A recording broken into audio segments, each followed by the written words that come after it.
There are many attributes that add up to the complete Bond, but the way I see it, and the reason why I really never answer the question of who is your favorite Bond, is because I firmly believe that each Bond actor excels at one particular trait more than the others, as if they each champion a piece of a James Bond pie chart.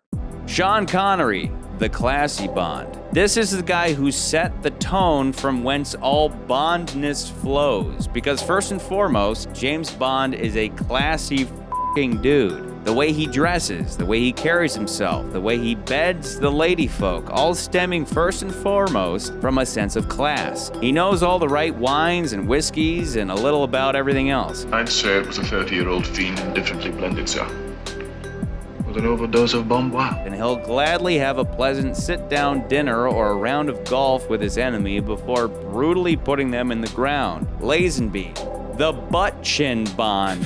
Just kidding, he's the Brazen Bond. Lazenby is bold. He had lots of guts. And it was this boldness that got him the role in the first place. The guy throws everything he has into every punch and has terrific physicality throughout his film. He also shamelessly throws himself at every woman he meets, even if it will cost him the mission. The dude is gutsy, fierce, and brutal in everything he does. More, the charming Bond. Roger approaches every situation with a wink and a nod and an eye roll or two or three, consistently delivering sarcasm to friend and foe alike. A water pistol. His greatest weapon is his sense of humor, which he utilizes to both pump women for information and to disarm his enemies before reaping their souls. Heartbroken, Mr. Drax. Timothy Dalton, the sentimental Bond. Stoicism be damned, our resident thespian actor, Timothy Dalton, is always feeling something, whether it be intense pain and anguish or affectionate fondness. He certainly brings a level of humanity to the role, consistently motivated by bloody revenge and doing the right thing. Pierce Brosnan, the smooth Bond. This man is the personification of butter. Pierce can deliver the comedy of Moore just as easily as the cruelty of Connery, and he does so with the smoothness of a greased-up cue ball. Every line delivered with that trademark ASMR sexiness with more clicks and pops than a vinyl record. Every physical movement executed with such ease, it's like an angel skating on cream.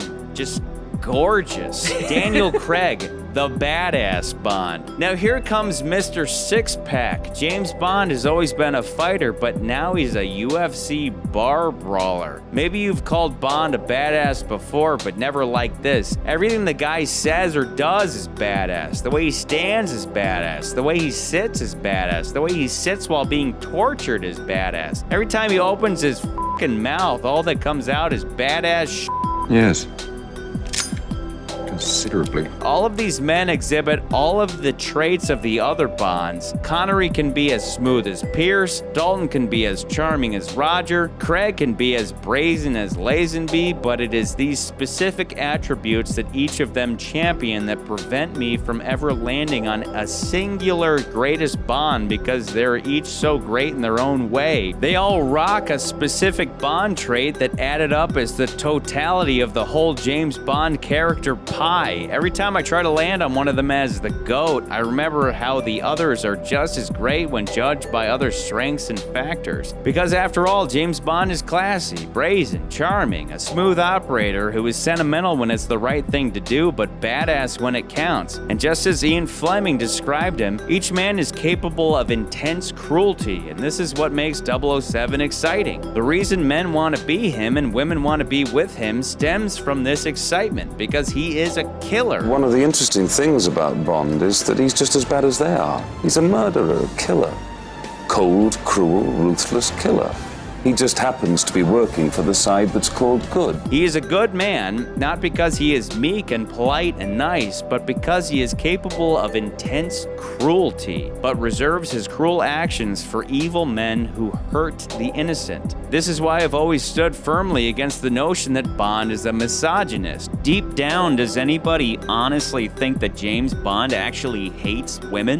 Or does he simply understand women in a completely realistic way that the idealists refuse to accept? Such men assume that if men and women are indeed carbon copies of one another, it can be assumed that women also make decisions predominantly with logic. And therefore, the logical thing for a woman is to select a nice guy because he isn't going to be a meanie head to her. After all, isn't that what a reasonable man would do? What is it about bad man?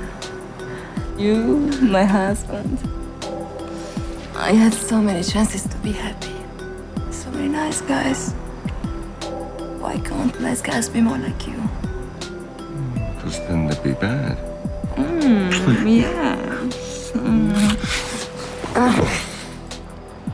But so much more interesting.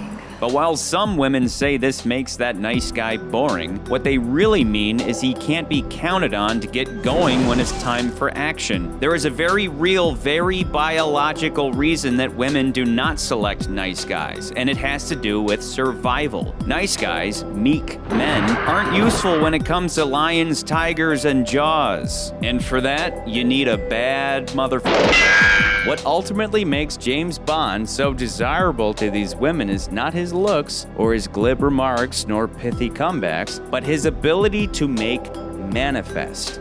To aim at something and kill it or take it or win it, hinted at whenever a woman says of a man, he takes what he wants. This is what bad men do because such a thing often requires operating outside of the rules. Well, this is exactly where James Bond lives. What is it the audience likes about him? Well, he's bad. I mean, I think, and in all sorts of ways. He's sort of the character that knows who the bad guy is and goes after them. There's something we immediately understand about this man. I mean, every culture has a sort of one hero going after justice, and he is the British one. Bond breaks the rules to save the world, and this leads to getting the girl as a byproduct, not the primary goal. He doesn't even play by the rules in his own organization. He's logged into our secure website using your name and password. How the hell does he know these things? He's a man who is granted a unique license to not only kill, but to do whatever necessary at all times to protect that which matters most, the big picture. He gets what he wants because he goes after it and doesn't stop until he gets it, including the girl. Gentlemen, if you ever want to turn on a lady's super soaker, be like this. Unfortunately, for the progressive idealists, this is unfair because rules are put into place for a reason, so that all may be equal. If only women awarded such noble cowardice. But alas, it simply isn't so. After all, until a man is tested, what's the difference between civility and cowardice? And this is obviously why women play hard to get, to test a man's resolve. Because if he's such a nice guy that he'll stop chasing with a little pushback, how can he be relied upon when the going gets tough? Hence the phrase, nice guys finish last. James Bond is not that guy. He's the guy that does whatever it takes to finish first. And yet for the idealists, it is the efforts of those like James Bond that allow for such a luxurious worldview of well-defended pleasantness. A man like Bond is rewarded because he sees such a worldview for what it truly is: weakness. He is a bad man. But as True Detectives Rustin Cole put it, the world needs bad men. We keep the other bad men from the door. This means that most of the time Bond cannot be nice, because being nice counteracts and undermines such efforts. Instead, he must be cruel. He must be as cruel as his enemies against his enemies. And it is this knowledge that he can be a monster, and yet is only a monster towards other monsters, that makes him exciting to women, like watching a horror movie, to taste the excitement and fear of danger, and yet know that you are safe, because that's what it brings at the end of the day: safety and security, and a man who thrives in two distinct worlds. One foot upon gentlemanliness, the other upon animality. As Luda once put it, a gentleman in the street, but a freak in the bed. A standing which allows him to sit and enjoy a couple Vespers and caviar as a gent, and then access the animal when it counts, to chase, beast, to kill, to make love, to go outside the defended walls and slay the monster and bring home their meat to feed the village. Winning at all cost, because winning means survival, both for Bond and for the village. So to protect the village from beasts, Bond must become a beast himself.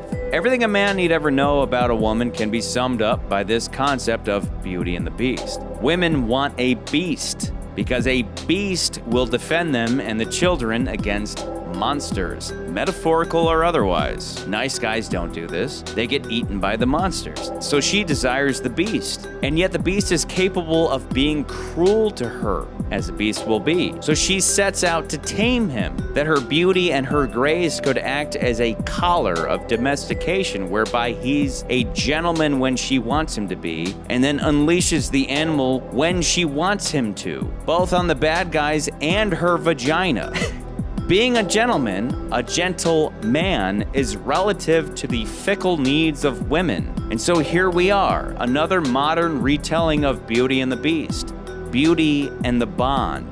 But here's the catch. No woman can truly land nor tame 007, who understands that he is an outlier. A man that perhaps in the ancient past would have been a patriarch, the likes of Genghis Khan or Abraham, with thousands of wives and concubines, but that now must live a life of solitude as a number in the big picture, so that others may enjoy families and fatherhood. Therefore, the Bond haters have it backwards. Bond is a champion of women, knowing full well the horrors of reality and the cruelty of men outside the gates of civilization. Bond does his best to spare them and the world of such horror. And to do so, he must be two seemingly dichotomous things at the same time. Classy and yet cruel. Brazen and yet charming. Sentimental and stoic. Smooth and badass. Animal and angel. So you want me to be half monk, half hitman? But he is above all things bad. Seemingly for goodness sake, and that makes all the difference. The successful criminal brain is always superior. It has to be. Why become criminal? You work for peanuts. A hearty well done from Her Majesty the Queen and a pittance of a pension. Apart from that, we are the same. Did you ever ask why? Why we toppled all those dictators, undermined all those regimes? It was the job we were chosen for. Where Fleming is special is that he gives this man a completely opposite side and makes him very human and makes him one of us. And so we put ourselves in his place, but recognize that side to him, which probably does lurk in all of us in some small degree or not.